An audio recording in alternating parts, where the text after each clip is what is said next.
છે। હું છું રેખા માલકાની અને જોઈએ આજના સમાચાર। જિલ્લા સમાજ સુરક્ષા કચેરી દ્વારા દિવ્યાંગ મતદાન જાગૃતિ કાર્યક્રમ અને દિવ્યાંગ સાધન સહાય વિતરણ કાર્યક્રમ કરવામાં આવ્યો।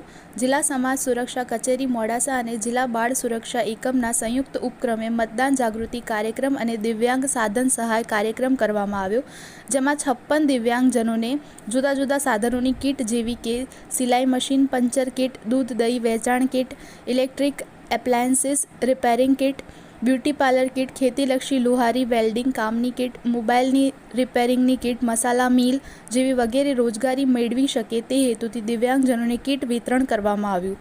આ કાર્યક્રમમાં દિવ્યાંગજનોમાં મતદાન જાગૃતિ આવે તે સંદર્ભે ચૂંટણી વિભાગના કર્મચારી દ્વારા ઈવીએમ, વીવીપીએટી કંટ્રોલ યુનિટ જેવા આધુનિક સાધનો વિશે માહિતગાર કરવામાં આવ્યા અને ઈવીએમ, વીવીપીએટી કંટ્રોલ યુનિટ જેવા આધુનિક સાધનોનો ઉપયોગ કરતા સમયે મતદાન કરતી વખતે કોઈ તકલીફ ન પડે તથા વધુમાં વધુ દિવ્યાંગજનો મતદાન જાગૃતિમાં આવે તે સંદર્ભે માર્ગદર્શન આપવામાં આવ્યું।